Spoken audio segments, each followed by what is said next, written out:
Uh, And we live. Okay, here we go. Starting it off, you know, just plain and simple. Asking the question, what do you want? You know, what do you want out of a relationship? What do you want? Just easy. What do you want out of life? What do you want out of life? Relationship, these are the, I guess, the tough questions to answer in this situation because ultimately to my understanding, that there's going to be a lot of people, you know, looking for marriage. There's going to be a lot of people looking for jobs. There's going to be a lot of people just in general looking for something.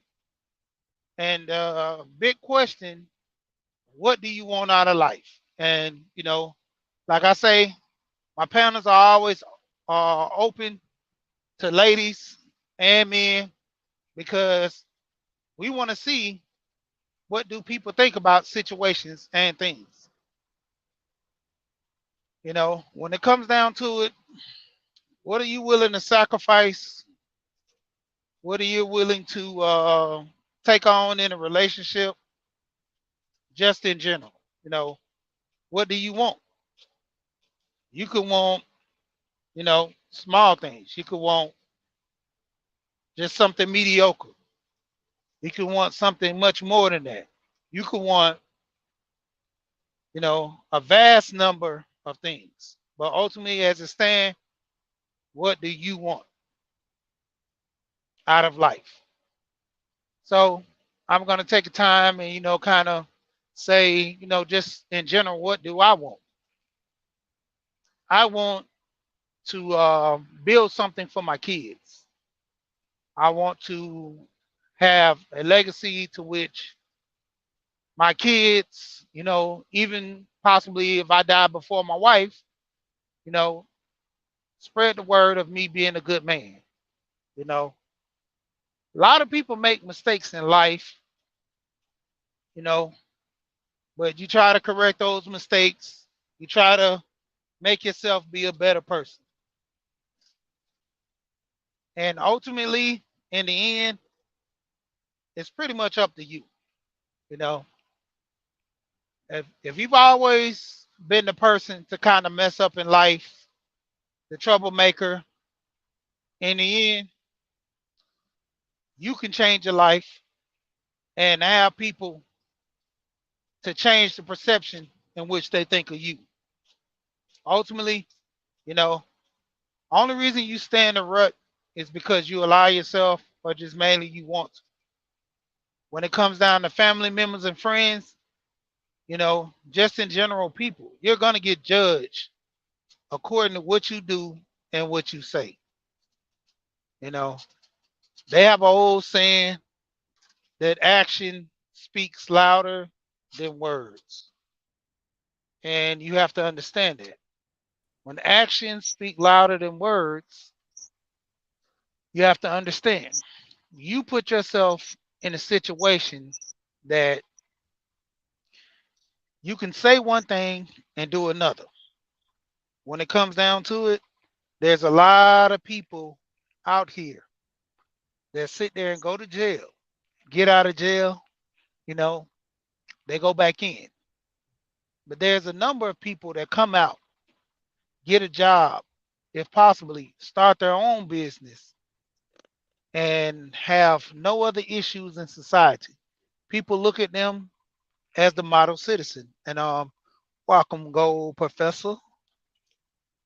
Good afternoon, brother. What's happening, nephew? It's What's good. going on, man? Yeah, sorry I couldn't be up there a little earlier, man. Got a call and it carried on for a while, and then I started having technical difficulties. No With worry. my YouTube. I mean, with the YouTube, I couldn't actually pull up the link, and it kept throwing my internet off. I don't know why it's been No, doing that for some reason. no worries. Yeah, Hey, you drop the link. I come over here just like you come bless my channel, brother. So uh, I'm over here with you. yeah. But I Yes, sir. wanna kind of build on that, the things that, asking people what they want out of life. Because, you know, if you see yourself just, having kids and have a glorious, life experience, if you see yourself just, getting that perfect job, just ultimately just asking a question. Because not everybody wants to be married. Not everybody, kind of want to have a relationship to the point. I'm just trying to figure it out. It's not always going to be about relationship. This what do you want out of life? You might aspire to be a doctor and you looking to, go to school or being a lawyer, taking that bar, you know, just asking people what they want, because I know you, and I know one thing you want to do right now. Probably you probably want to go. You probably want to go out there and get on Nikki. Hey man, when I hear you talk about that bike, man, I say, man, it's it's a whole nother man right here, man. I say, hey boy, you get so much joy out of riding that bike. I say, okay. I say the professor here, man. Hey, I hear it in you, man. Well, what I would say to your question is that it depends on who you're speaking with, where they're at in their life, because though that question can um, change, the answer to that question can change. And, you ask, it's like when you ask a child, what do you want to be? What do you want to do? So they give you an answer for that moment. And in that moment, that answer may be an immature type of answer. And as they grow, their purpose and desires, or what they perceive as their purpose, or what their desires are, continues to transition to a different level. You know, that one that you asked as a child, his answer was, I want to play with toys all my life. And then when he became one who was entering puberty, he says, I want to, um, play video games. And then when he got into his teenage years, he said, hey, I'm into rapping now. I want to rap. That's where I'm at. And then when he moves into his early adulthood, he starts looking for how to take care of himself. What direction. I'm just saying that the answer to that question is always in transition until they're able to settle down and grab hold to what their direction is, what their purpose is, or what their perceived purpose is. So uh, but what I would say for the vast majority of people who are of age, even from teenhood, I would say peace of mind. Peace of mind would be something that everybody should want. That should be part of the purpose. That should be built into your purpose. A peace of mind. And that peace of mind is within the self and how you deal with others. It's how you carry yourself when you go out into the world. Now, are there people who will take you from your peace? Yes. But ultimately, part of the purpose, or a major interchangeable part of your purpose, should be you desiring a peace of mind as you do what you enjoy doing. Just as you spoke about my bike, me getting on the bike and pushing out and riding, uh, I'm in a peace of mind. I'm at peace of mind, right? And I may run into someone who is, you know, might have cut me off, or might have been moving slower than I would like to be going.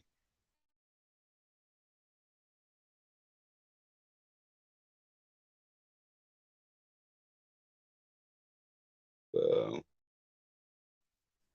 There. I make a way to continue that, you know, continue being in my peace. Put, um, I don't put energy into, oh, that person cut me off or that person was going too slow. No, no, no, no. I'm gonna stay in that peace of mind and keep it pushing. So that's what I would say to that. Okay. I want to shout out to Alonzo, Sheila, the Quiet Storm, and Tyrone Church. But you're right. I mean, ultimately, when it comes down to that, what is person wanting out of life? It ultimately comes down to different stages of life. You don't think as a child when you become an adult. So I heard this comedian once said that when you were a child, what did you want to be? And then he said, when you grew up and you're an adult, are you that? He say so. Life and people and things ultimately change.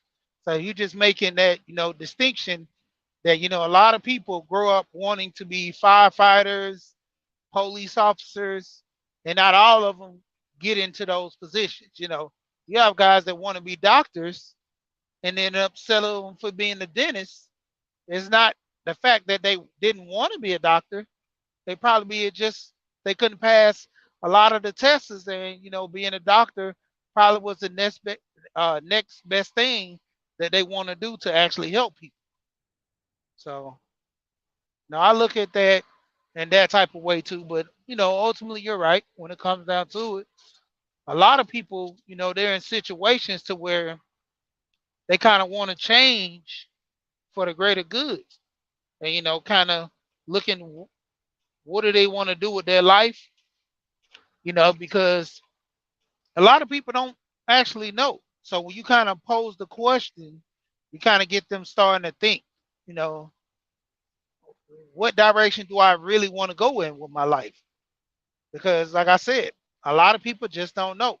They never have this notion of, you know, to the extent I've known a lot of people when I was in high school, they didn't even know if they want to go to college. They only thought about it because their parents were telling them to go. But ultimately, when someone asked them what did they want to do, they knew that they want to be. Let's say somebody wanted to be like a girl wanting to be a beautician. You don't have to go to beautician to college. You can actually go to a trade school for cosmetology and do that. That's the same thing for a man that wants to cut hair. He doesn't have to go to a 4-year college, to cut hair. Even with plumbing, if a guy wants to be a plumber, he go to a trade school.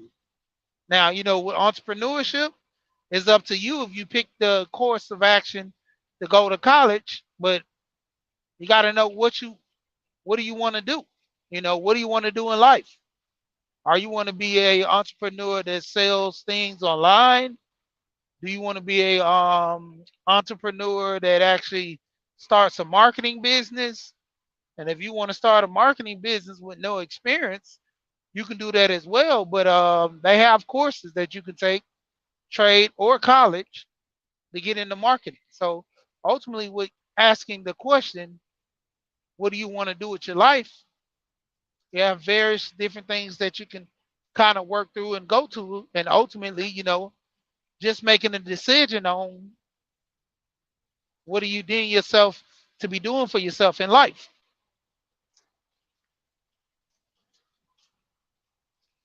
And that's what I'm looking at. Yeah, I agree, and you know that comes into you know, where the guidance is coming from. It's just like with you and your boys, right? They getting that guidance from you to help shape their direction, to help them get a better idea of what their purpose will be, or where they can, how they can move towards their direction, towards their purpose. Um, you know, a lot of, especially black boys, have to go outside of their immediate family because they don't have that kind of structure in their uh, family unit, you know. And you'll find that a lot of times the single parent is putting them in some type of sport or something like that because there's a certain guidance that needs to be instilled, just as you're instilling within your boys. So once again, it goes back to where that person is in their life and what seeds have been laid within them to have a chance to find their purpose and act on their purpose and hold on to their purpose and move forward. It's just like it's just like when on that Wednesday work, we talk about Rakim Allah. Rakim Allah said he was an inspiring football player, but it didn't lay out the way he would have wanted it. Okay. So at that time, in his mind, his purpose was to be a sports player. You know, he was in love with the game of football. Okay. But then that changed and he fell into hip hop, and he was able to put more weight on his purpose because he was about his consciousness, and he seen it as a way of he can write, he can put words together, he found his purpose, and here we are today talking about Rakim Allah. So this is how it is. He had been inspired by people who were in the game, you know, who were in the game. And he came with the mindset of uh I can I found my purpose, I can write, I'm conscious, and I'm gonna display who is true and living. And here we are. Here we are, brother. Here we are. Yeah, man. What's going on, Lonzo? What's going Peace, on, man. Jonathan? Thank you Peace, for man. bringing me up. Peace. Peace, Gold, peace, Sheed. Peace to everyone in the chat watching. And make sure y'all like, comment, subscribe, and share my man Sheed. We here channel. We want to make sure he grows. I want to talk about, like you said, the what you want to do with your life. Um, and I think for especially as black men, that's hard for us to kind of figure out. Like you were saying, there's kind of no blueprint for us, right? So one thing that I think uh, is important is just kind of going out there and trying stuff. And then you'll get to a point where, just like you said, Go Professor, Rakim was set on being a football player. And then he tried some other things and found out, okay, footballing, I ain't gonna be, OJ Simpson. It's not happening. So he became Rakim Allah, the God, when it comes to rap, right? If you care about hip hop or rap or the culture, I'm not talking about the millennials with little Bibby, little this, little whatever. They've kind of lost some of the culture. But if you look at people who care about music and lyricism and content, you can't really point to anyone but maybe KRS-One, but anyone besides Rakim who really has music with substantial content that can actually change the brains of the listener. in a positive way, right? And then I look at like myself, my ultimate goal is to run a black hedge fund, right? And that was actually an idea that was given to me by someone when I was 27, as a brother who is in a fraternal organization that I belong to. And he approached me and said, "Hey, you sell life insurance?" I said, "Yeah, I want you to come to this meeting." When I went to the meeting, there are movers and shakers. Our lodge, I don't have a problem telling you, Gloria, the grand architect of the universe. I'm a traveling man. And our lodge is on 23rd Street, the Grand Lodge of New York in Manhattan. The lodge that I'm looking at is the respectable Continental number 287. And one of the gentlemen there, part of the reason that it got me to the hedge fund is that he has 36 private placements with mutual funds. Now, when I want to talk to, like you said, about, finding your purpose. When I went, was like 16, 17, the thing was music. And my thing was I wanted to be a rapper. And I went to a college here in Connecticut called the University of New Haven. And when I went there, I went for music and sound recording. But then when I actually got to the school, it really would, like, you had to do all these core classes and all this stuff, which, unfortunately, we don't understand how college works. You don't just get to go in and do what you want to do. So when I was taking my core classes, I fell into a class called macroeconomics. And from there, I fell in love with economics and the financial sector. 18 years later, here we have my company, ADH Wealth Solutions, an affiliate of CG Wealth Solutions, LLC. So, my purpose initially, I wanted to be 50 Cent. Now, the music didn't work for me, but trying something that, to be honest, most of my family doesn't have, financial savvy. Most African American families don't have 100% financial savvy. But just trying this out is something that worked for me. Hey, I really dig that too, and I have also questions for you. And I appreciate that you are a traveling man. I'm familiar with Hiram as well. I'm Don't go familiar. talking about pay grades, brother. I'm familiar with Hiram. Okay. I'm familiar with the horizontal being raised to a living perpendicular to meet and greet his worshipful master on the 5 points of fellowship. Yes, I'm familiar. So you pick a white goat. Yeah, I'm familiar, brother. With an SMIB. Yeah, I've had that square in position ever since I was 21 years old, I think. Somewhere in there. Long time, brother. Now, I'll put it to you like this: even though technically, because I am Aasrfm, Okay. but where I keep myself right now, I keep my knowledge limited to not being able to read or write, but I can spell, and I can give you the first letter if you'll. I'll give you the second letter if you'll give me the first. Oh, okay. So Okay, you good right there, Z. oh, okay. I see. I understand. It depends on how we're moving, brother. Because I can start it with a B. Well, you already started it with an O. You started with a B. I got to go away.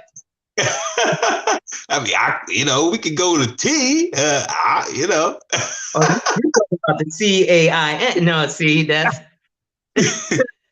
I'm just saying, we talking about stuff here. Yeah, I just don't want it to be too cloudy out there. You know what I'm saying? We don't want to get too cloudy. We gonna keep it square, brother. We gonna keep it square.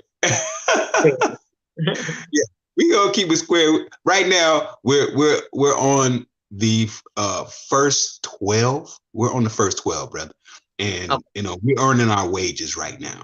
So there you go. Yeah, high noon, man. High noon. Listen, we definitely. But I think, like I was saying, though, in terms of the topic, that's actually what pointed me towards this field. Like I said, brothers out of Continental number 287, and then I'm dual petition, so I also have brothers out of Acacia, respectable Acacia number 166, under the Southern jurisdiction. okay. But when I do UGLE, obviously that's Northern jurisdiction. But in America, technically, Southern jurisdiction has more. Well, they have more land mass, but when it comes to power, you can't really get bigger than UGLE or Mother Kilwinnig number 0. I'm Oklahoma jurisdiction. Okay. Yeah. So you're past Mason Dixon, so you guys are probably the Southern jurisdiction. Are you auspices of France or auspices of England? Well, I'm Prince Hall, so we didn't. Oh, okay. So you see, So, if you understand the Prince Hall move, yeah. and then So I'll put it to you like this: with Prince Hall, the southern half of me doesn't recognize you, but the northern half of me recognizes you. yeah, we get into what is classified as clandestine and all that. Yeah, but I know your square just as much as you know my square. exactly. Exactly. So at the end of the day, you hear me always running around these spaces talking about the women. If a woman had a spider on her shoulder, and I say that for a reason because I hope men catch it. yeah, but I've been through there, and I went through there when I was, as I said, 21, and then as I went through there, I found God, right? And once I found God, well, I had no more need to dwell as the Muslim son. So I had no need to learn what he learned, know what he know. I already possessed it. You know what I'm saying? So, once I became one who understood the mathematics, I understood what the Muslim sun is Oh, so for. you're talking Arabic? Okay. Hey, I know some Arabics. I'm I not think Arabic yet. I'm not speaking necessarily Arabic, but I'm just saying that when you come into the mathematics and you gain a true and living understanding of who you are and what your purpose is, well, then you walk differently. You carry yourself differently. Understood. You speak differently. You know. Yeah, but I appreciate the things that I've learned over Oh, yeah. time. You know. I'll tell you what I learned. I learned about the grand distraction. I don't know if you ever heard that joke. Yeah. But that was a good one. I actually experienced it one day on the way back home from Long Island, man. It was a good night. Boy, if you ever get the chance to travel up here to New York, man, bring your card and come visit, man. The fellowship that we have, on them nights, man, because with the northern jurisdiction, I'm only EA. So Really? yeah, with the southern jurisdiction, that's why I'm AARSFM. That's why I'm MN. but in the northern jurisdiction, I'm only EA. Yeah, technically, I'm FC. Mhm. But Mhm. so that's why I limit that knowledge to caution. Yeah, as a EA, you really don't have it together. Yeah, You really don't have it. You aren't supposed to even speak on anything, really. yeah, As an EA, you are you're young in it, and yeah. I'm only 3 years old, not 5 or 7, but or 19. yeah, you're not even three. Yeah. Yeah. You know what I'm saying? But anyway, man. Yeah. Anyway, I said on my broadcast earlier that I tend to think people sleep on me for some odd reason. they they tend to sleep on the brother, but I am glad that you are up here, Alonzo, because I also have questions for you because I'm interested in other streams of income, brother, Okay. and it speaks to Sheed's question. What is it that we want? I want to create another stream of income. So, yeah, you are on time, brother. You are on time. Yes, sir. Absolutely. Um, Man, listen, I definitely want to create another stream of income as well. Really depends on what you're doing and what you want and are willing to do. I actually have a few videos coming up Uh-huh. uh, that will address some things of about 4 to 7 side hustles that you can kind of immediately jump into here in 2021. Okay. Number one of them will obviously be real estate because real estate is a hustle that everyone can get into. But when you're looking at real estate, you really want to be careful because people unfortunately pull the wool over people's eyes very easily. So one of the things that, oh, you can get into real estate, you got the gift of gab. That's great. The gift of gab has nothing to do with your client because what happens, I'll give you an example. 2017, when I got into real estate, my first client was my wife and my mother-in-law. We got approved for 940K, basically $1 million for a house. I got one house that was 1.25 million in contract for 950,000. We don't live at that house because the seller decided he wanted to stay in the house for at least 6 months after selling it to us so he could go take this $1 million we just gave him and buy a house. And I said, no, get the fuck out. I excuse my language, get the F out. I bought this house. I want to keep it. So we didn't close. So then the second time, again, my mother-in-law, we found a house in East New York, Brooklyn, that was listed at 850,000. Again, due to my negotiation skills, I was able to get it down 40,000 to 810,000. We do not live in that house because at that point, the buyer decided that she did not feel comfortable putting up the $80,000 that was needed to put the down payment on the home. So it sounds great because I have a friend right now who's like, oh, my girl wants me to get into real estate because I got the gift of gab. If you don't have clients who can afford to do what you're asking of them, then it's a moot point.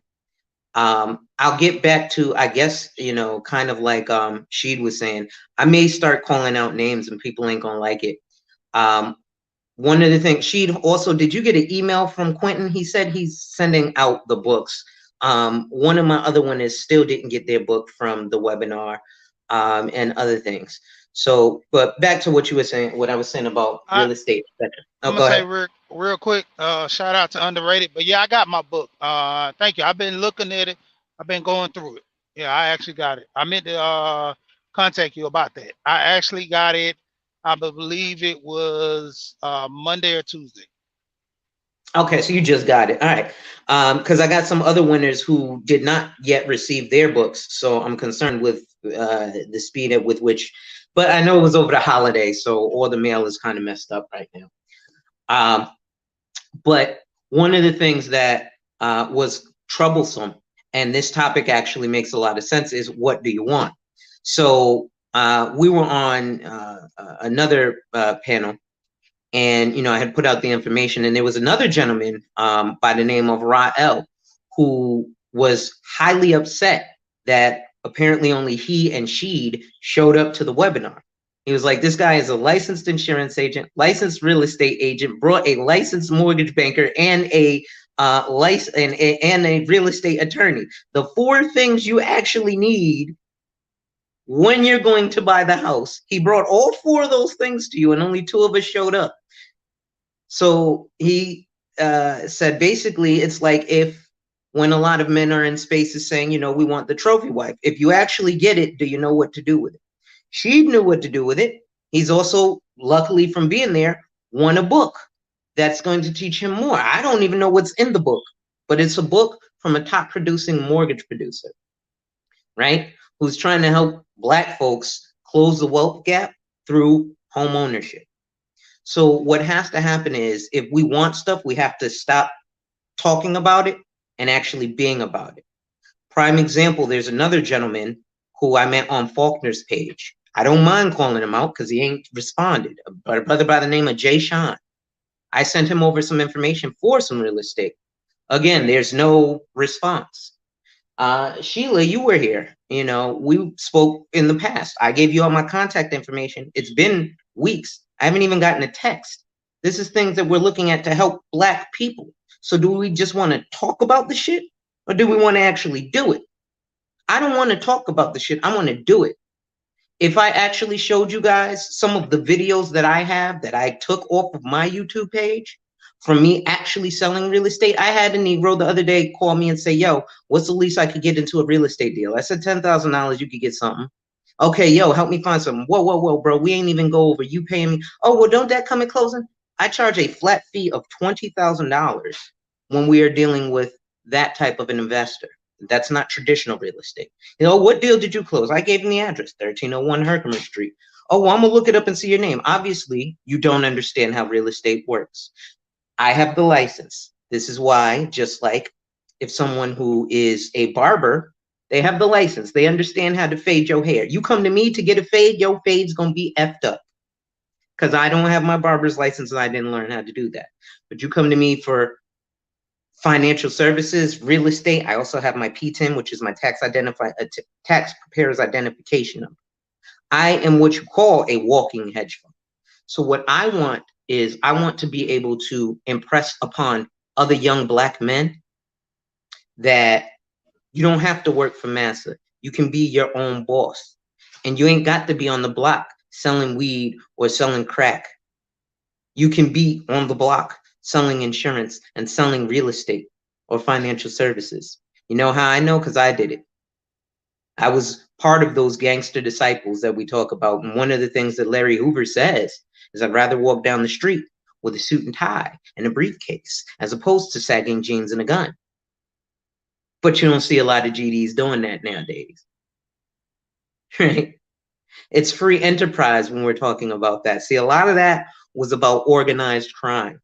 And that's the difficulty with Black American men. We don't have organized crime. If you look at gangster anywhere else on the planet, it's a man in a tailored business suit. If you look at gangsta in America, it's a dude in a sweatsuit and some gold chains, which would be the quote unquote, if you're looking at mafia, that would be the thug or the throwaway, not the boss or the don. So I ask people to be about what you say you're about. And if you're going to do something or say you're going to do something, then do it. Because I done spent 36 years of my life on this earth speaking to folks who speak about shit but don't do it. So that's where I'm at with it. Yeah, I mean, because that's a given, man. When I talk to a lot of people, that's why I tell people I always try to keep lines of communication open, because ultimately in this space, I hear a lot of guys talking. I hear a lot of guys saying what they want to do, what they need. Art and style. That's why I always go to his panel. I always like, tuning into his discussions, because Art, he pretty much has a channel that's not biased to any gender. He's not biased to any person. You know, it's nothing but the facts, the cold hard truth. And, when it comes down to it, we know what we need out of life. You know, even with posing the question, what do you want out of life? Same thing with you, Alonzo. I like the way how you came from a situation that nearly could have took your life and made a change. You know, I like the way how I'm hearing a lot of people in this space. I actually heard BGS the other night, and he had Green Gorilla on his channel, and he was saying that far as the guys in this space, we all need to work together and accomplish things. Due to the fact that we have people that are licensed, well educated in the space, but nobody's willing and dealing. But then we have in other races, they have people that they don't like, don't necessarily want to be around. But when it come down to it, business is business. You know, I don't have to like you to do business with you. I have to respect you on account of your, professionalism and the way how you handle things. You know, they're doing a indie film, and I heard a lot of guys in the spaces. They're going at each other for reasons by far less of them. But my thing is Right. this: what are we gonna do about that? You know, he's starting something that's bringing light to the manosphere at a greater by doing the film. I Mm-hmm. kind of reached out with Walt Diddy. I was joking with him, messing with him about doing a manosphere documentary. Everybody Right. wants the money if the documentary, kind of hits. But who are willing to come out here and sacrifice their time when you don't know if the documentary is going to hit a flop? Right. I understand the whole process in which everybody needs to get paid. That's what contracts are for. You know, that's what Mm-hmm. something you're the least amount that you're willing to accept. And I've always told people when we have people when we go to buy a home, if I have a friend that's a licensed real estate agent, to be honest, I dealt with my friend as a licensed real estate agent, and it's gonna keep it at 100. Mm-hmm. This guy ultimately he did everything he could to get me the house, but the I want to say the loan officer, they were doing some things that I didn't deem, beneficial to me. So when I questioned a lot of that, ultimately they denied my loan, and I didn't get my loan. So I expressed to my friend, I dealt with you. I could have easily went with somebody else, but because you're my friend, I dealt with you first, Mm-hmm. and it didn't work out. So that's when I took the approach to deal with someone else. That's just like guys in this space. If I know a guy is gonna do something, I'm gonna deal with him automatically. That's just Mm-hmm. like with you, as far as the insurance. Right now I'm telling my wife I'm thinking about getting more insurance, and she was saying that I pretty much don't need no more. So I said, cool, for now, I'll wait. Mm-hmm. And I'm not waiting that long. Probably a year or two, I'm gonna give me some more insurance. But Before ultimately my goal, go ahead. before you do get some more, what I would ask, because you may be in a position where you don't need more. Yeah, Um, and the beauty of what I do, see, people think when you sell insurance or financial services that you're trying to sell somebody. I'm not. I'm a financial advisor. So sometimes as an advisor, me giving you the best course of action is for you to not take action. But yeah, people don't understand how an advisor works. So they think it's just, I'm going to sell you something. Because most of the time you don't take the time to think about, well, what is this product, right? Like you were learning about the universal. Number one. Number two, because I also want to answer Gold Professors about having another stream of income. Actually, a life insurance policy is an additional stream of income. You can use it as a retirement account. You can use it to buy your house. You can use it to send your kids to college. You can use it to buy a car. You can use it to start a business. But you got to start early on. But Sheed, for example, with your mortgage, and actually I want to tell this to every minority or foundational Black American, ADOS, Negro, Pan-African person who has a skin tone close to mine, or darker, or lighter, but are considered Black on paper. When you are going for a mortgage or any type of financial loan, and you have to write your information on paper, do me and yourself two huge favors. Number one, when you're sitting with that financial professional, whether it be at the bank or wherever, you ask to see that application. You ask if you can fill out that application. And you are going to, number one, bring your own pen. You're going to make sure that that pen you bring is blue ink. And I'll explain to you why. She'd remember you just said, well, your friend tried to hook you up. He brought you to the mortgage people. They were doing something. One thing they likely did was fill out that application in black ink. See, we think about stuff like racism in just oh, I don't like them Negroes, I'm gonna burn a cross. No, there's something called covert racism, not overt, but covert. So what they're doing is oh yeah, come on, Mr. Negro, come on in, Mr. Nice Guy. We're gonna fill out this application in black ink. Then they send it to the underwriters. The underwriters understand, oh, it's black ink. This is a black applicant. So we need to scrutinize this application even more and make it harder for them to qualify. And that's something that they slip the rug under all of us. And we don't even know it. And we're not getting approved for mortgages, closing the racial wealth gap, getting approved for mortgages because we fill it out in black ink. So everybody just do yourself a favor, fill it out in blue ink. It'll make you ambiguous to the underwriters.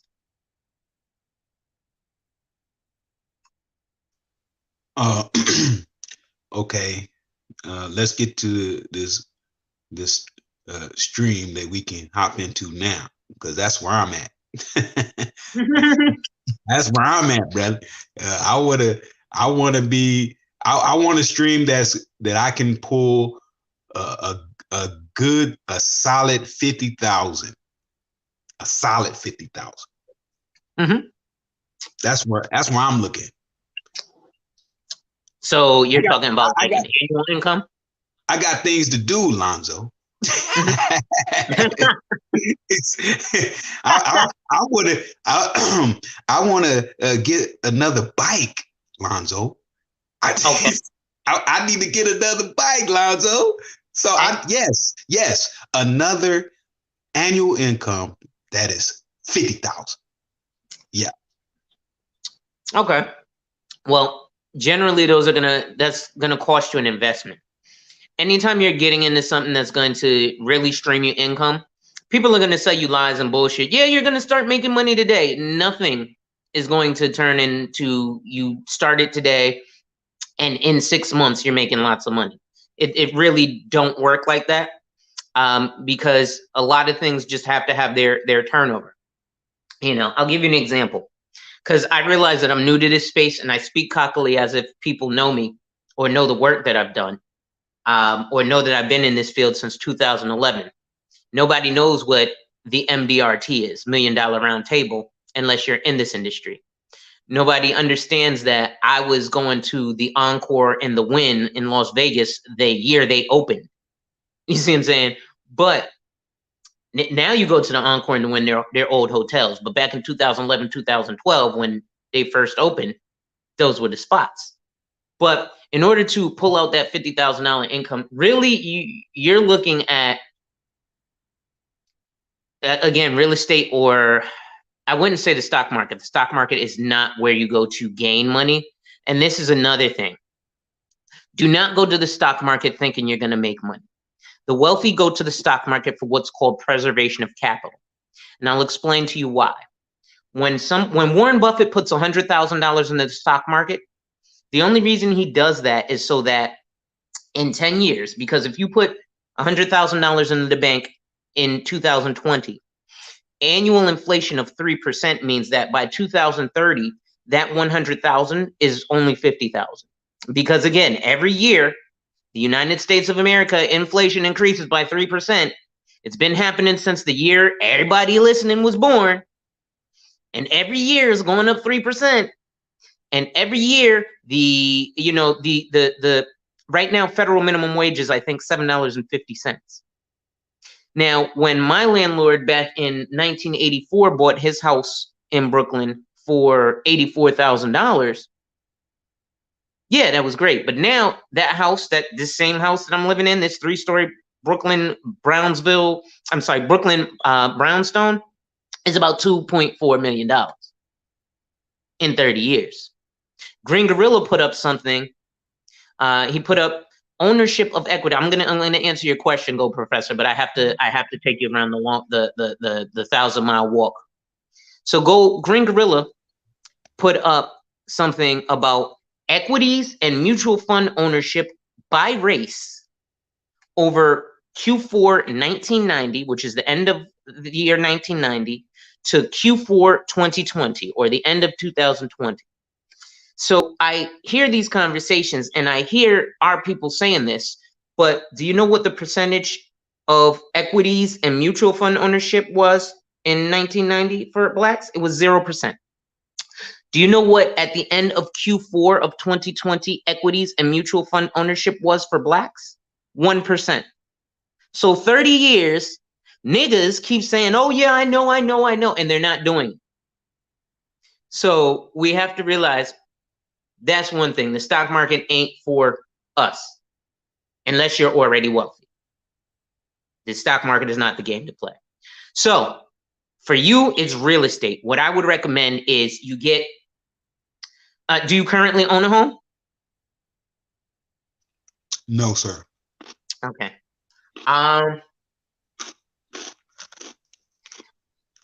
you willing to live in a basement for a couple of years? No, sir. Okay. Not like a trashy basement. I mean a livable basement. The reason why, here's what I do with a lot of my buyers in New York.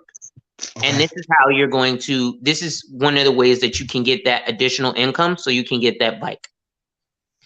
You need to purchase a multifamily home with a basement that is livable. That basement that is livable, when you purchase a home, are you a veteran? Yes, sir. Oh, even better. I don't really deal with VA loans. Generally I deal with investors who are either paying cash for their properties or first-time home buyers. VA loans are a little bit different in terms of the percentage. I don't think you have to put down the down payment, correct? I don't have to put down a payment. Okay. Nope. So what I would recommend is getting you that multifamily property that has a basement. Okay. What happens is this: when you're going to qualify for a mortgage, and y'all getting this information for free. Normally I charge for this shit. But you're buying, when you buy a multifamily home, they're not just looking at your income. So they're going to take into account the income of each additional unit. So the way I tell people to trick the system is, even with a VA loan, you can do the same thing. You get the multifamily with the basement, and you live in the basement for 3 to 5 years. And while you're doing this, the mortgage is thinking that, let's say you get a 2-family house, right? So you got apartment 1, apartment A, and apartment B, but you have a basement. The basement is where, Go Professor, that's apartment C. That's where you live. Now, apartment A and apartment B are, let's say market rate is $1,000 a month. So now, and let's say your mortgage is $1,200 a month. And let's say your mortgage is $1,500 a month. So apartment A and apartment B pay your mortgage and give you $500 a month of income. You're not paying rent because you're living in the basement. Now, $500 a month is not a ton of money right now, but it's paying the mortgage, because then after a couple of years, that mortgage is paid off and out of no money of your own. That's one kind of route to. Again, it's not going to be, it's not going to be 3 or 5 years before you're pulling 50 grand. But that extra 500, I'm sure $500 a month can get you a nice bike. I got a buddy who has I think he's got a Ninja of some sort. I think it's an 1100 cc. So I'm sure $500 a month can pay off a nice bike. I don't know if you're on Harleys or nothing, but I think it could get you a nice bike. Yeah, he like Harleys. I'm on a Harley, brother. I'm on, I'm on a I'm on a Harley Road Glide, and her name is Nikki, brother. Hey, Okay, you gotta go to OCC, brother. Get them custom choppers. Look, uh, I ride a Road Glide, brother, and I Okay. need another bike. I need a Harley Road King. Mm. And I need that thing to be you know have the bars, the sounds. I need it hooked up. there we go. You talking about Nikki again. Hey, Hey, I'm talking about a new broad, Chief. I'm talking hey, about a new broad. hey, hey, okay. You I gonna want a have new broad. twins? You gonna have twins or you gonna have sisters? Hey, Yeah. Nikki and Trisha, bruh. Oh, there you go. I already done got a name already. Nikki Nigga. and I already done got a name. Trisha. Mm. Yeah. So, yeah, but on the real, Lonzo. Yeah. Yeah, I've been looking at, because okay, I have my job, and okay, right now, I clear about 65 a year right now. So I would like to have another stream that as 50 and put me at that 100 mark, and then I can do other things. And I have things that I like to take care of and put my money. I am one who definitely believes in reciprocation, as in I did 2 broadcasts, 2 pre records, and they were about giving and reciprocity. So I desire to push my income higher so I can continue to cater to that. That is part of my purpose. You know, Yeah. I'm about that because it's just money to me, right? It's what you put into the universe. It's Mm. what you put into the universe now, and what the universe will do with it. Maybe perhaps after me. But the point is I put it there. Mm-hmm. See? So that's where I'm at, man. Definitely. I would tell you immediately Uh-huh. start shopping for homes. That's going to be your fastest. For example, right? I do the financial services, right? Uh-huh. And so, like, I would say, oh, getting the index funds. That's actually one of the index funds will get you to $1 million faster than real estate, and index funds will get you to $1 million faster than the stock market. Index. Actually, I'm going to do a live video because there's a Caucasian man, David Dufour, who's done this, and he sits behind Ferraris. And sometimes in our community, we have to see someone of a different hue for us to believe it. But he's doing index funds. What I do is index universal life. And the reason I tell everybody to do index universal life, why wouldn't you get an index fund that has the benefit of a safety protection net? So if something happens to you, your beneficiaries still get the benefit of your index fund. Also, I look at again, the financial savvy in Black America has not been taught, because we are looking at things like, oh, let's go to the stock market, which sounds nice. But when you look at life insurance companies, they've been around for over 120 years, consistently paying dividends. Now, when I say dividends in stock market, everybody gets a hard dick.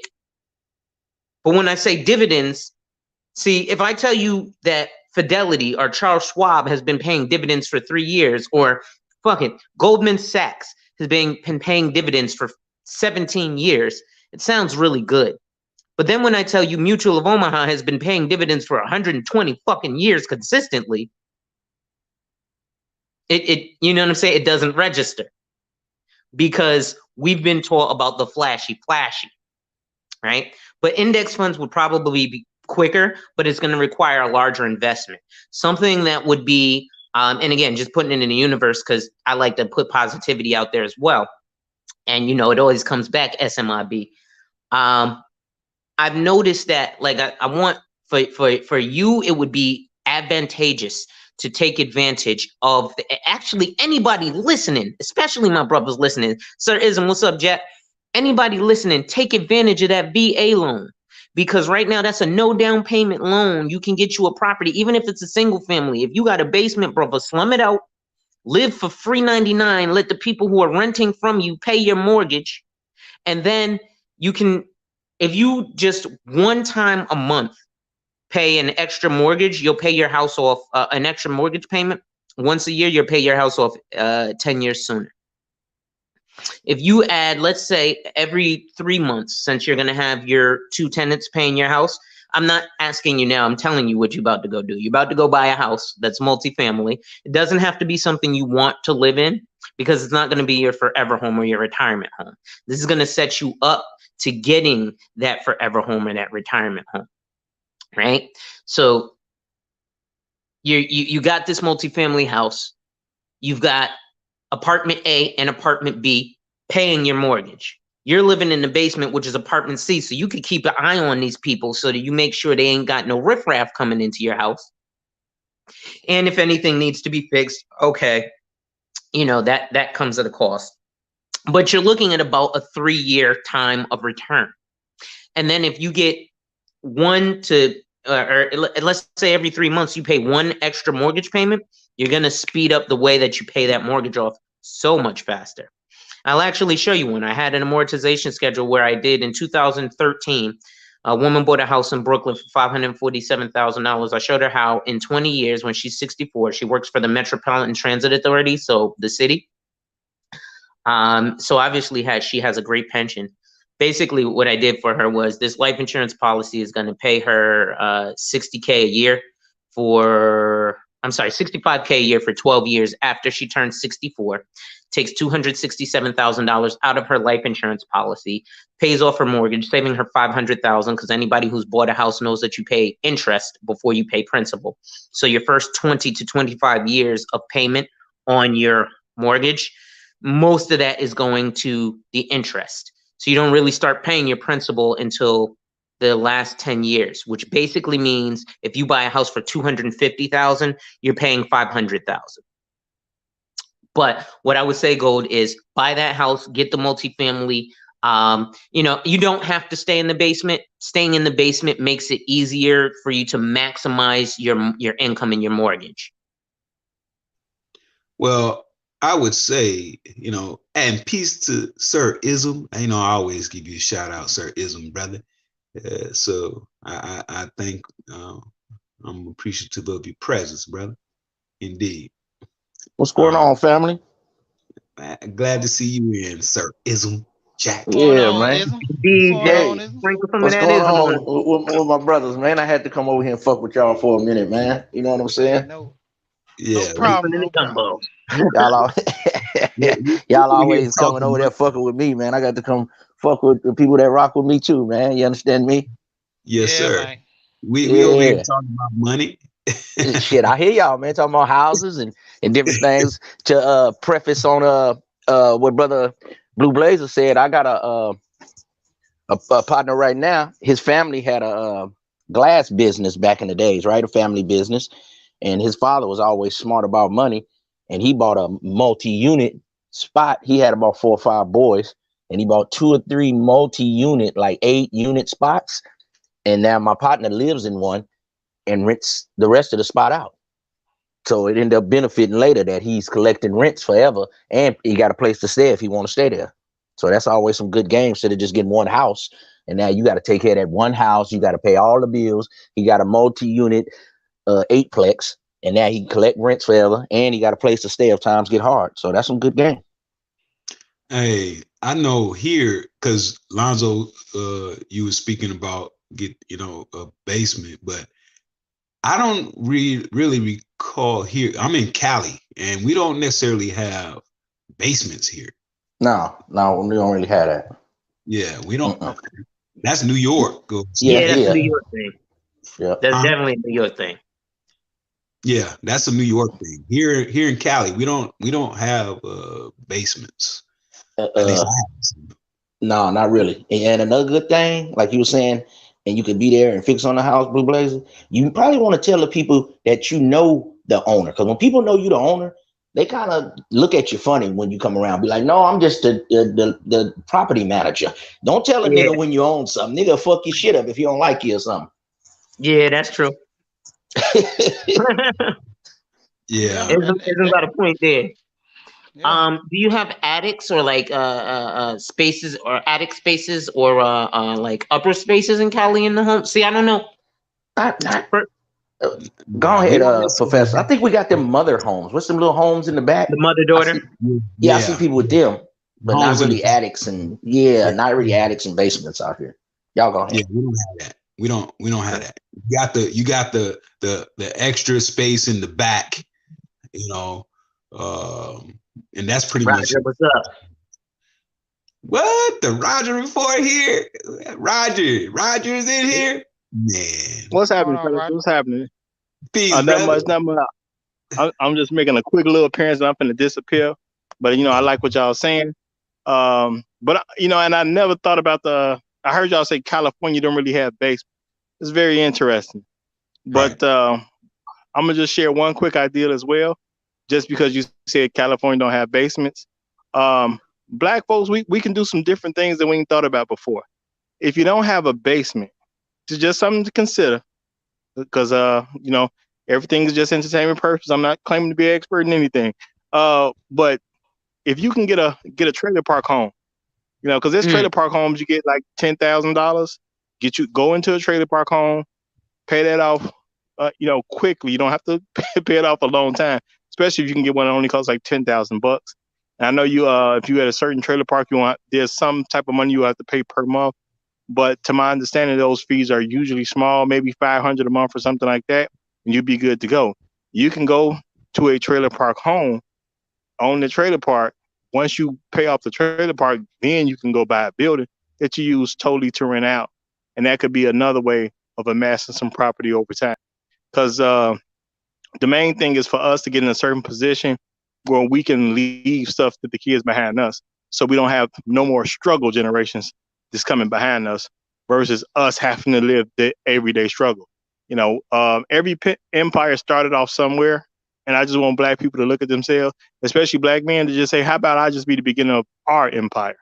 And if you could just give a person, especially your child, a home that they can have where they don't have to pay rent on, you already giving him a big leg up in life.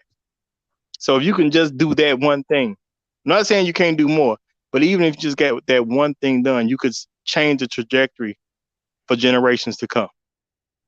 And to So piggyback think off of that, outside the box. something Roger said, make sure you leave it to your eldest son.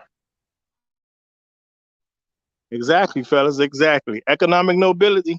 It's a good idea. It's a very good idea. I want to speak on that too.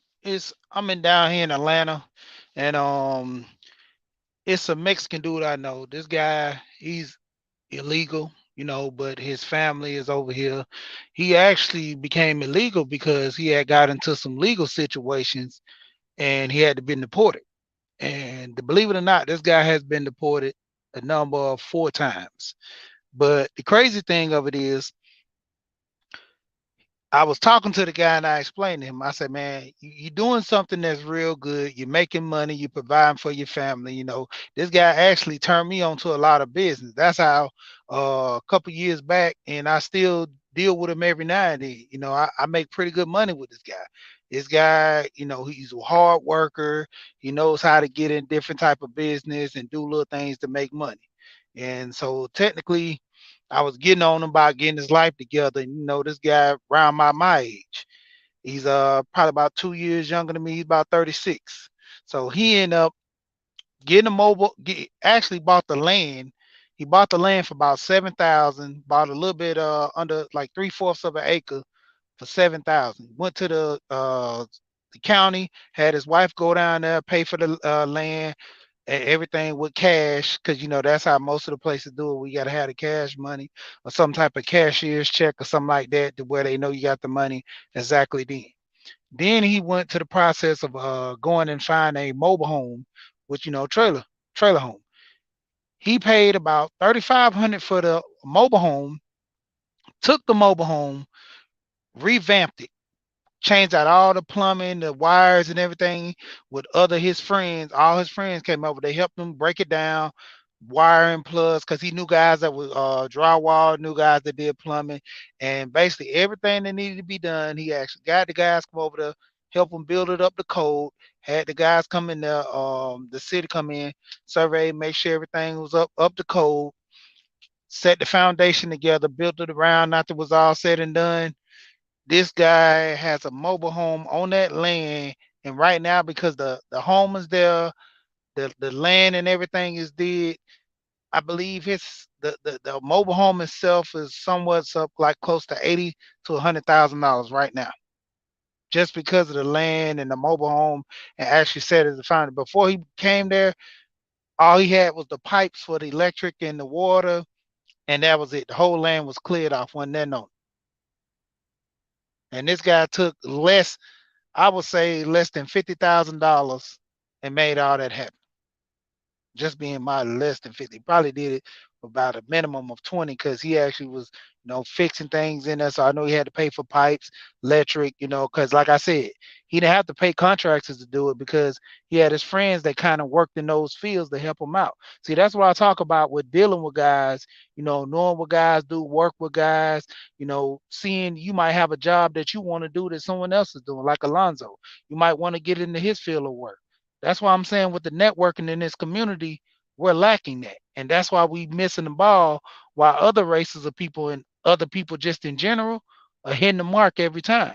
Because we got to be willing to work with each other and set aside any differences for the greater good. Exactly. Actually, that leads me to this. Anybody who's interested, actually. So, I haven't spoken about it in a while, but there's a brother of mine who I'm working with out here he's in the Bronx. I'm based out of Brooklyn, though I physically am in Connecticut. It's only an hour train ride, but we are looking to purchase a property in Brooklyn and start a 12-month men's shelter, basically. Um, it's not going to exactly be a shelter. It's going to be for profit, because I don't do anything not for profit, to be honest. But our goal is this. In New York City, I run into an over influx of men who may even have housing vouchers. There's actually a buddy of mine who and he's in his 50s, and he has a housing voucher. These guys had, done 20 years in jail, or even worse, a lot of these guys are ex-veterans who the state has thrown away. And, they sacrificed their lives so that, we could sit here and have our BMWs and $7 lattes, right? So my ultimate goal is to create this men's shelter where we accept their Section 8 or their city FEPs or housing vouchers. And if they aren't on a housing voucher, but they're homeless, I have family members and friends and shit myself who has been in a men's shelter. Them shits ain't cute. And I want to be able to have the men come, kind of learn some kind of skill, right? Whether it be clerical, whether it be technical, cutting hair, learning how to do HVAC or plumbing or electric, because even more than like my field, right? In insurance and real estate and financial services and investments, I'm becoming obsolete. I mean, I'm not, in the fact that the wealthy people will always still use me, but the average man does not use a broker like me. Number one, they don't get allowed to, because most people who are quote unquote investing are not what's called an accredited investor. An accredited investor means you have to have a net worth of at $1 million, excluding real estate. So you can't have a house that's $500,000 and, that add to your being able to be an accredited investor. And this is all public knowledge. You can look it up on Google, Investopedia. What is an accredited, ACCREDITED, accredited, just like an accredited university? What is an accredited investor? And they'll explain to you there's a couple of tests. So one of those tests is the income test, meaning that you need to be making at least $150,000 a year for the prior 2 years and are going to the next year. So what we can do is everybody help each other out. So anybody know, a brother's falling down on his feet in Brooklyn, let us know. Anybody know of a building? I just fell through with a building that was $750K. The asshole didn't want to sell it. So now I have another building. Right now I have some Jewish guys who are my hard money lenders who are willing to lend me up to $1 million for this property.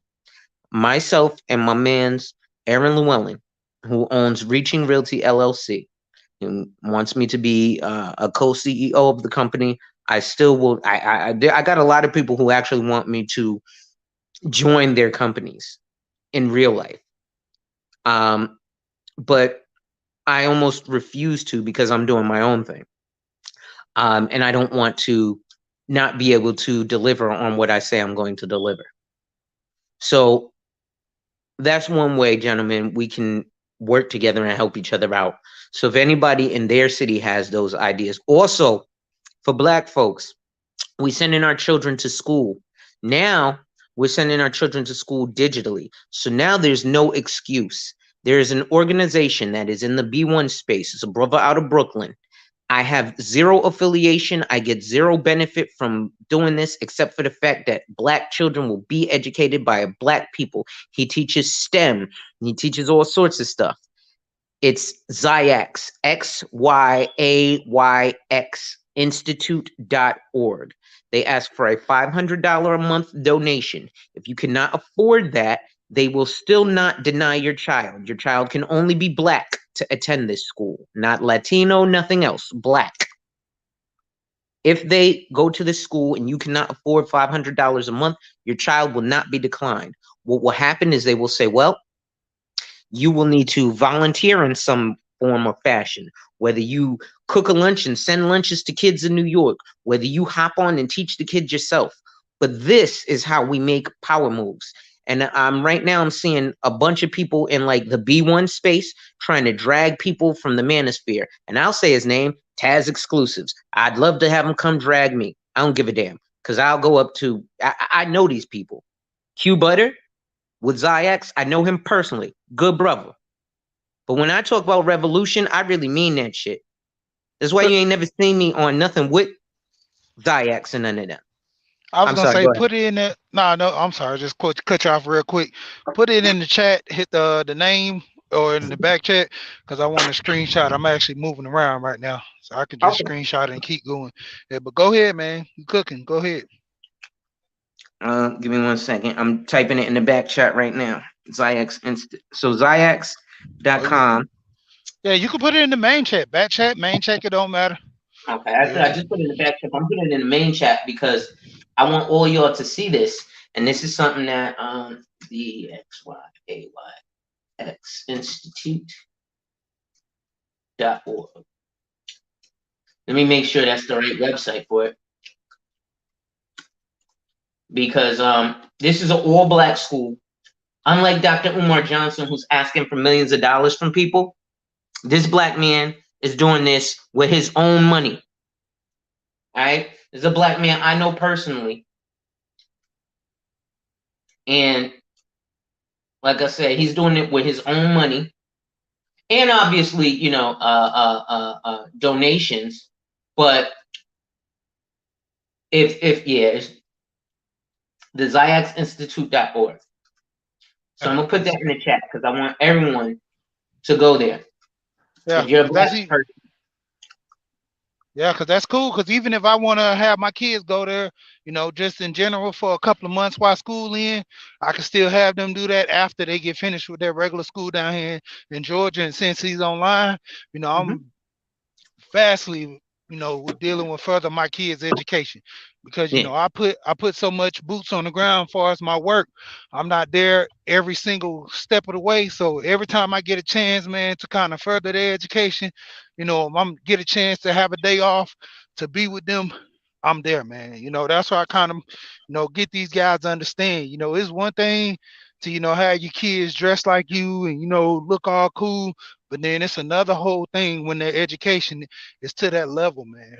So Yeah, like Ism said, man, he had a man who, when his man's bought a multiplex, guess how far ahead we would be if somebody would have left us a multiplex. Oh wow. All right, well, I'm messed up. I need somewhere to stay. Let me not go to this homeless shelter. Let me go to this building my father bought. Hey dad, I'm messed up. Listen, I can't pay rent, but can I stay in the, in a room for a couple weeks? Go get a job. You have a physical address to put, that information, because it's hard being in a shelter, even trying to apply for a job because you have no physical address, right? I know brothers who go through this. It shit tears me up, yeah, and and that's then what you got spaces like this are for. yeah, and then you got to look at it like this: for a lot of those spaces, man, they mostly deal with nothing but just women. A lot of Mhm. those shelters, you don't get a lot of guys. That's why a lot of guys are homeless. They're on the street. My mom, she dealt with homeless shelters. Me as a young kid and everything. I've been around guys. My first experience with a guy, he had his mouth wired shut Oh, because he ended up doing something, I believe, to the extent of getting into a car accident or something, or he just wouldn't stop drinking to the point where something happened. Well, they had to wire this guy's mouth shut because he broke his jaw and all that stuff from doing something. And basically, the guy, like jaws, like wire, like mouth wired. My mom actually gave him straws. She told him she gave him about 5 straws, and she dealt with nursing and everything. So she worked at this kitchen helping a lot of the people in the shelter, to the point where she blended up all the food and put cornbread all mixed in with it, and the guy had a big enough straw to where he can sip everything out of. And she was like, I know you're gonna drink, use these smaller straws, keep these bigger straws for you when you eat. She said, most of you gonna be on a liquid diet. And she explained to him, to kind of get bread, like mostly cornbread, and get a lot of soups where you just get the broth mostly, because she told him if she working there that day or something, she can always, blend it up for him, not a problem. I kind of seen that within my mom and how things went, and I just seen as a young kid, it was not a lot of stuff for me. Dealing with women, they had a lot of programs, a lot of mhm. situations to where women can take advantage, but not for men, man. And I recognize that as a kid. Yeah, that's like I said, man, it's important, and we see too many of us, falling by the wayside. And I think one of the big problems is um, we don't know how to help each other, right? And when I say that, I mean, as men, we're automatically prideful. So it's difficult to even accept the help from another man. And sometimes I think that gets in our way, is that we don't know how to let another brother help us and accept it, because we've been taught, now you got to go make it happen yourself. Um, but let me tell you, if I didn't have shit recently, if I didn't go on things like the Roger Report, I wouldn't have, I would have gone through probably some mental issues. Just coming here in these spaces is like group therapy. I think BGS said it. It's like a group therapy for some of us, because there's issues we can't talk about, in regular life, or what have you. So, thank you, She, for popping me up and doing this. I actually got to hop off. I was actually about to take a nap before I saw you came on, and then I saw you came on, so I had to hop on. Um, but I'm just gonna say this, and then I'll hop off, because one thing I noticed that you mentioned a lot is the money. So Gold Professor, buying a house would be your fastest way to get that 50K. A mother-daughter would be fine. What the idea is you want to maximize your mortgage. So you want to make it so that your tenants are paying your mortgage, and that the 60 or 65K you're earning is just going into your pocket. And what will happen is you can decide, you know what, I'm going to pay, instead of paying one mortgage payment a month, I'm going to pay 2 mortgage payments a month. And then, you know, you'll pay off your house all that much faster. And then, you know, you'll be able to get, what is her name now? Trisha. And then for Black parents or soon to be Black parents, please do me a favor. You can get life insurance on your child when they're 15 days old. Now, everybody thinks of life insurance as a death benefit check, but it's literally what it is, life insurance. See, if everybody looked at car insurance for what it was, car accident insurance, because that's what it is. You don't get anything from car insurance unless you get into an accident, right? With life insurance, you get something out of it. It's like putting your money in a bank that grows faster. So at life events, you can have money. So if at 15 days old, you start putting something in, let's say a 6.7% compound interest rate growing account, which would be an index fund, which would be an indexed universal life insurance policy. But, you know, it sounds flashier if I call it an index fund. So, you know, the parentheses M asses can feel good about investing when they're really just buying a life insurance. So you get the, you know, the index universal life for your child that's currently growing at 6.4%, where a bank account is growing at 0%. And, you know, 15, 20 years down the line, your kid has, you know, thousands of dollars at their avail. So if we could just start planning for life, and, you know, anybody who's a veteran out there in this space, yo, go, especially now after all this COVID, people are scared as shit, and they are really willing and dealing to sell their homes. The wealthy people are out there buying houses left and right. Don't let China buy America.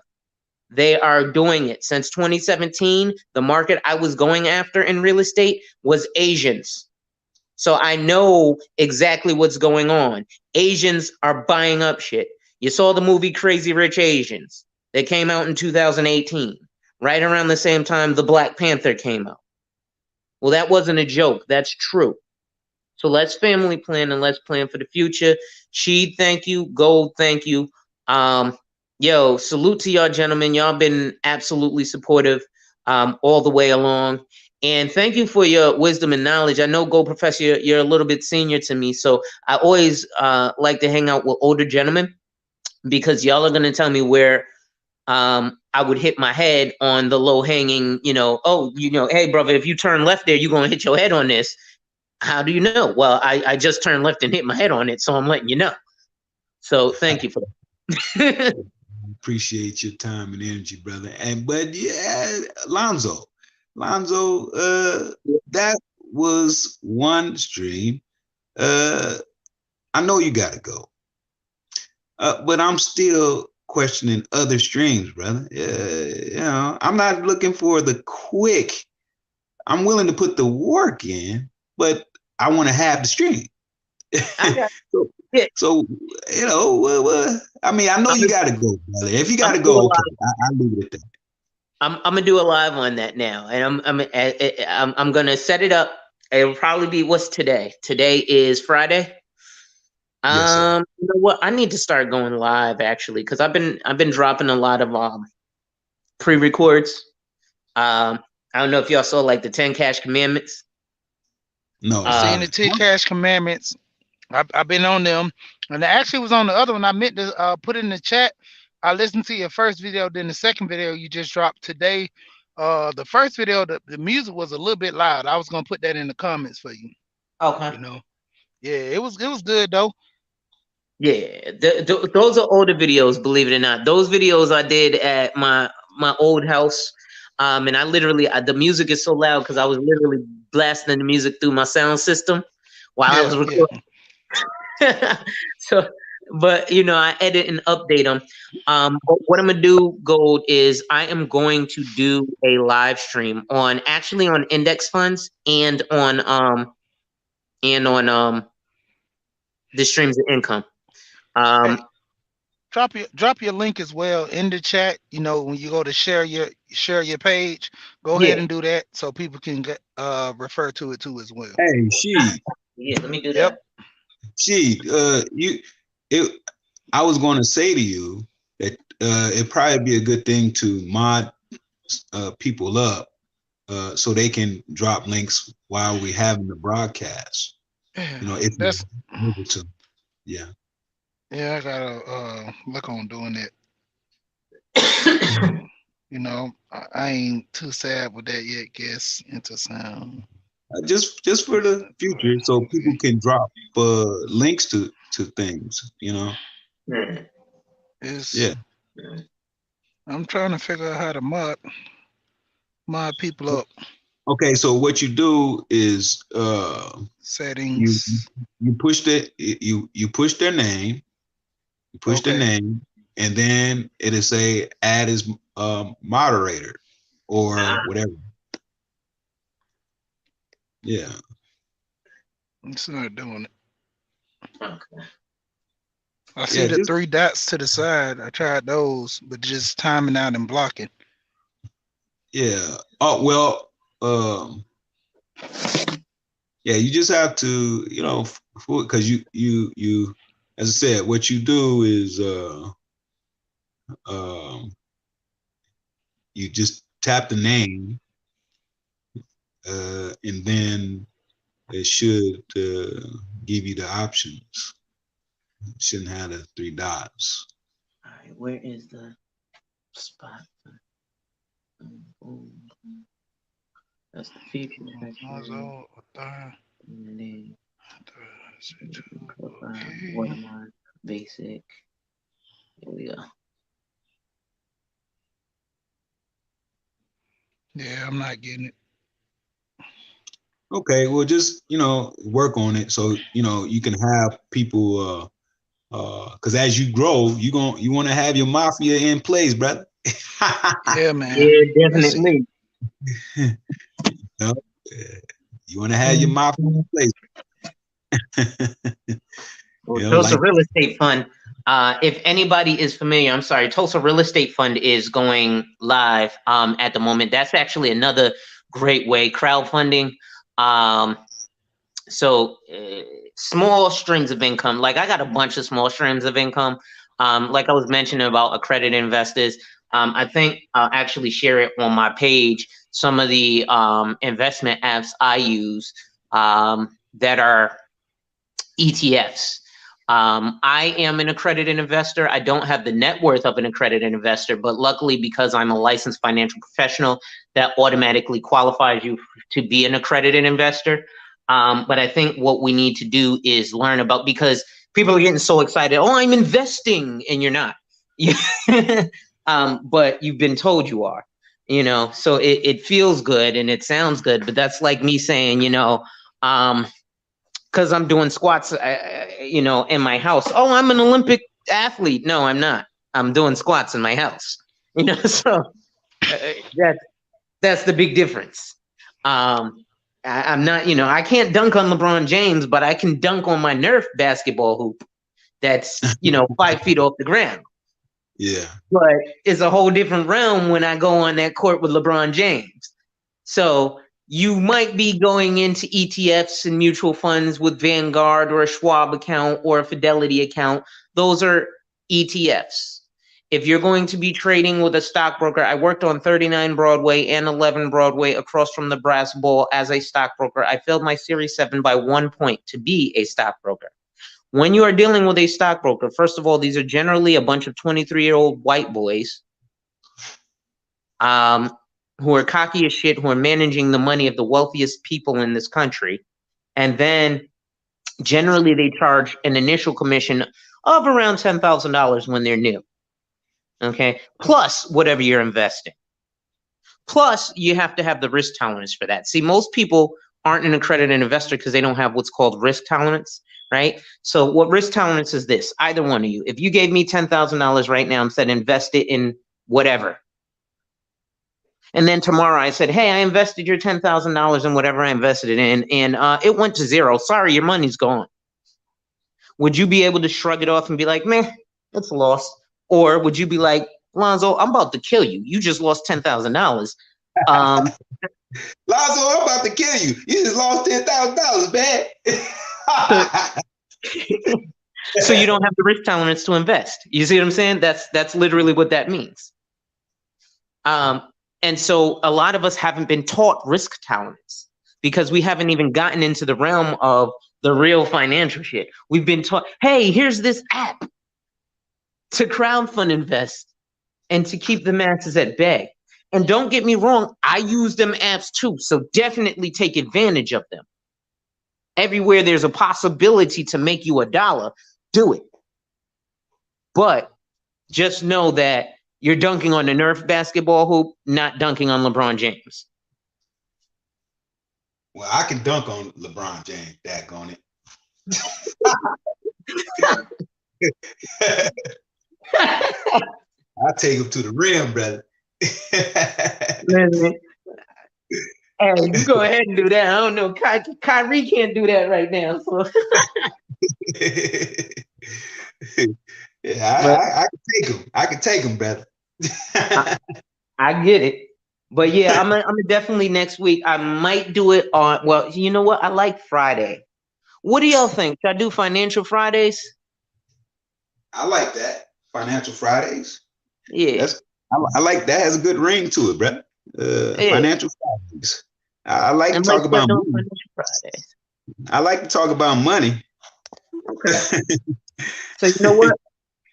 I'm gonna figure out a time slot and I'm gonna start doing Financial Fridays. I'll go live every Friday and we'll talk about financial topics. Let's talk about money. I like that. Let's talk about money. I think everybody like money. Yeah, but hey, look, Lonzo. Yes, sir. Okay, I know, but I'm only putting this out there. I'm only asking, right? If it's possible, I would like to know other streams of money that, for example, I may want to just work from my cell phone. I work. I mean, I'm predominantly on my cell phones, right? Mm-hmm. So if I can make that dollar you was talking about from my cell phone, that's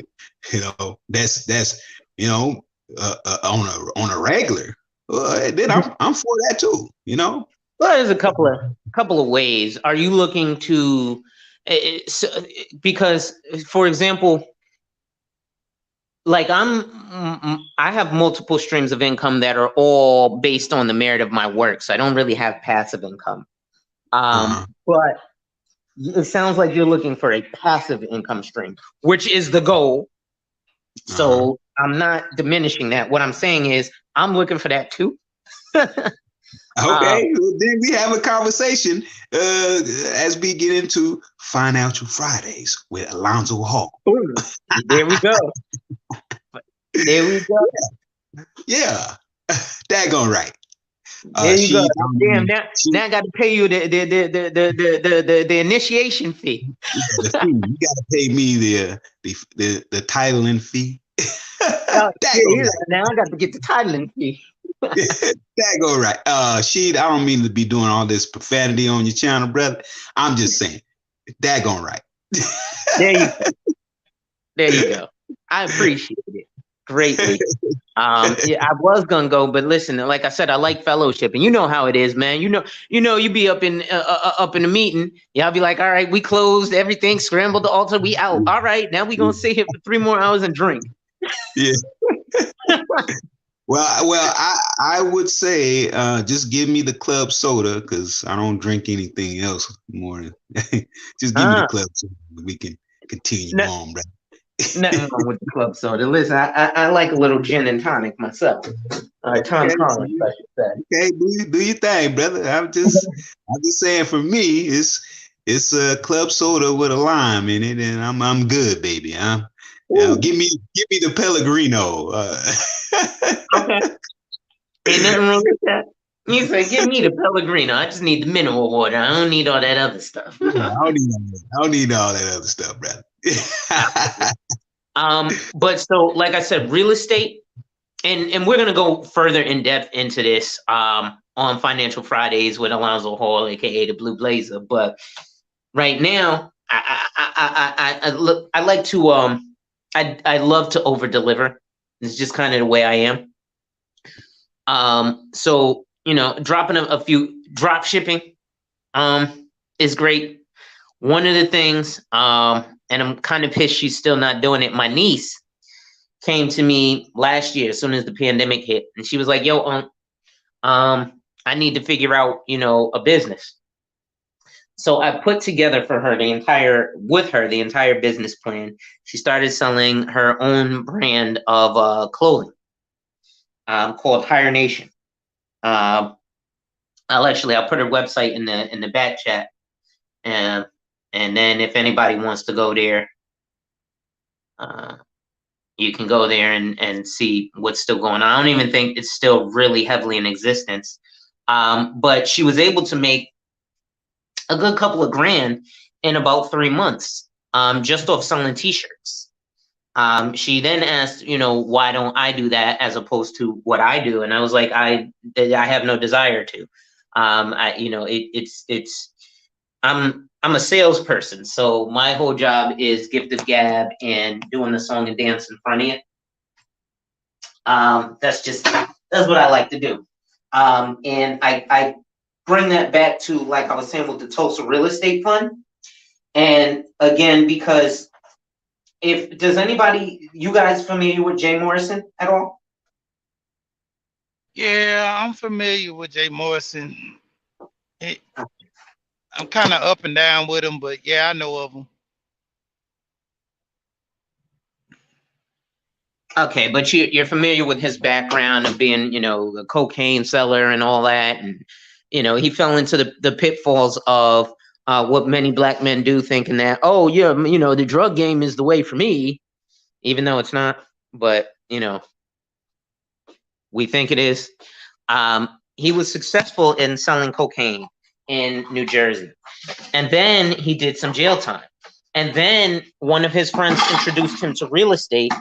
And his friend who introduced him to real estate closed one deal. And with that one deal, he made more money closing that one real estate deal than Jay Morrison did in a month of selling kilos of cocaine in the early 90s. He was like, wait, I make $7,000 to $10,000 a kilo profit, and I'm, you know, pumping G packs every hour. And you on that one real estate deal made more than me risking life and limb because I just did 10 years. Oh, let me get into real estate. He went into Sotheby's International Real Estate. Now this man is worth $10 million. He started this wholesale real estate fund. I understand why there's a lot of up and down about him. And a lot of the up and down comes from, unfortunately, he tried to do something good, but he tried to do it too big, too soon, and he didn't educate those who got into the Tulsa Real Estate Fund. So a lot of people who got into the fund, because he bought the, I think, what do you call it, the Black House, which is a property for him. Sheep Stay Sleep was good, is a property for him. He then, people are like, well, you know, this isn't profitable for us. How are we going to get our 8% return? And the reality is that yes, it is profitable for him, but he has now a business location. So they are going to rent to businesses. And if you know anything about commercial real estate, that's longer, stronger money. For example, if you have friends who are real estate agents who do residential, and then you have friends who are real estate agents who do commercial, those are two different lives. The person who does commercial real estate works from 9 to 5. The person who does residential real estate works 24 hours a day because they're at the beck and call of, you know, Gold Professor buying that VA loan home right now. Whereas he still makes less money than the commercial realtor. The commercial realtor gets a call from Jay Morrison and says, hey, I need to put this Stop and Shop somewhere for 30 years. You see the difference in money you're going to make? They're talking about that for 30 years. Now, the average person, when they're going to buy a house, yeah, they're looking at a 30-year mortgage, but your average person, you can ask the CPA, ask Black Uru. The average person who buys a home either refinances or sells inside of the first 7 to 10 years. So again, real estate, drop shipping are two really good things that can get you passive income. Owning real estate is passive income, not participating in fix and flips or wholesale or none of that BS. Owning real estate, investing in investing is always good. So even though I'm telling you, be careful about the stock market. Yes, you want to be careful about it, but dip your toe in that water because you will make some money. It ain't gonna be astronomical. People look at things like, oh, well, Google went from 0 to $1 billion. You listen. There's very few stocks that are going to be Google, Facebook, or Apple. But there are many stocks, if you look at Warren Buffett, who last 30 plus years. And that's what you want to see is the long-term money. Like you said, gold, you want to see that long-term money. So those are two investments that you can look at. Drop shipping, real estate ownership, the stock market, shit like Uber and stuff. But again, I'm really trying to find passive income. And passive income is difficult to find. But things like Uber, and even, Uber, Lyft, stuff like that. And then getting into actually trading. So if you're actually going to trade, which is different than investing, first of all, don't fall victim to these idiotic platforms. Oh, the MLM thing, where, join us at $199 a month, and then you get 2 people in, and then your shit's free, and then, you're trading Forex for... They're not trading Forex. The only way you're trading Forex or you're trading these commodities is if you have a Series 3 or a Series 4. Again, as a financial professional who's licensed in a lot of this shit, you wouldn't go to your local homeboy and be like, well, I'm going to cut hair because I learned how to cut hair off of YouTube and I'm going to fade and give myself the bussy fade. You'd look crazy. But again, people are, because of apps and stuff, thinking, oh, I'm investing in Forex in the stock market. You're not. You're not dunking on LeBron. You're dunking on your Nerf thing. So let's stop dunking on Nerf, saying we're dunking on LeBron. Now, Go Professor a little different. He gonna take LeBron in the lane. But I know I didn't. Hey, Lonzo, I'm getting tired of you questioning my skills, brother. I ain't questioning. I'm just saying, LeBron the GOAT. Hey, man, look.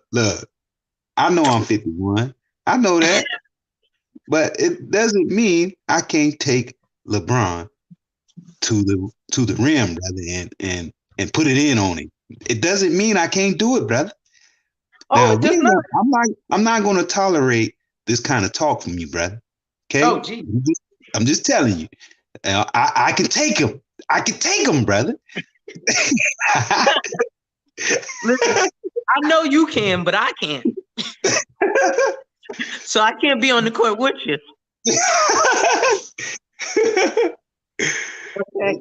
I got it. Yeah. I want to say peace to Sheep Stay Sleep TV. Hey, DS1 to God, peace, brother. And to Absalom, peace, brother. I'm glad to see you. Hey, look, she here, brother. I gotta push, man. I'm gonna get back, man, and I thank you for having me on the panel. Hey, and Alonzo, I look forward to Financial Fridays with Alonzo Hall. Hey, that sounds catchy, brother. Don't forget my title fee, brother. I got you. That's and I want that to be royalty. Oh shit! I want that to be a royalty. We ain't got a contract yet, brother. Hold on now. Come on, LeBron. Oh, I want a royalty. He said LeBron got the royalty. Listen, I got you, brother. Actually, I'm about to get pushing myself because I got to go grocery shopping. Yeah. And I know the wife don't want to go alone. Well, she don't mind going alone, but she not about to go alone because I got to pick out my snacks for the week. Yeah, I got to push, man. Hey, thank you for having me up. Hey, I will catch you later, nephew. I want you to have a beautiful evening and do your thing, man. I catch y'all. All right, peace. And everybody look for Financial Fridays with Alonzo Hall, aka the Blue Blazer. And everybody who's here, make sure you like, comment, subscribe, and share to She We Here. This brother drops abundance of knowledge. He does nothing but support everyone who comes to support. He supported the hell out of me from the beginning. And I appreciate that. And so I want to thank you for that, Sheed. This brother has not even become my client yet and is already doing testimonials for me. So I could just imagine when she actually becomes a client of mine, what's gonna go on. Uh, but with that being said, I'm gonna go ahead and say, peace, Black Power, one love. Make sure that we do our thug thizzle. And again, thank you, Sheed. Yeah, man. Like I said, can you hear me? Yeah, we hear you. Okay, yeah, I thought my mic wasn't working. But yeah, like I say, man, the connections, man. Everybody working with each other, working together for a greater cause. And I'm gonna go ahead and close it on out. But once again, man, I'm gonna see if I can put it in the chat, your link. And if so, man, I'm just gonna drop another video, just a quick one, to actually get people to start coming over there and going to your stream, man. Because like I said, when you start talking about the life insurance, I kind of took that for face value, as something serious for me because I knew I had the life insurance that you was talking about. And ultimately, like I said, man, now I'm trying to put my family in a position to win. And to do that, you have to put things in place, and life insurance, that's one of the treasures, man. So I'm a rock with you, man. And like I said, and that we gone, man. Salute to everybody that came and people who gonna be listening. Like I said, a lot of things I'm gonna start bringing into my channel, man. Kind of focus on people getting their life together, man. Answering the questions, man, because we got to be doing something other than relationship right now. We got to start focusing on put things in place. If you're gonna get married, do your thing. If you're not gonna get married, you still got to live your life. You know, even if you get a divorce, it's life after divorce, man. Come on, let's get things working. Let's start getting up on these hobbies. Let's start making this money. Let's go ahead and hit this 100,000 like Rogers.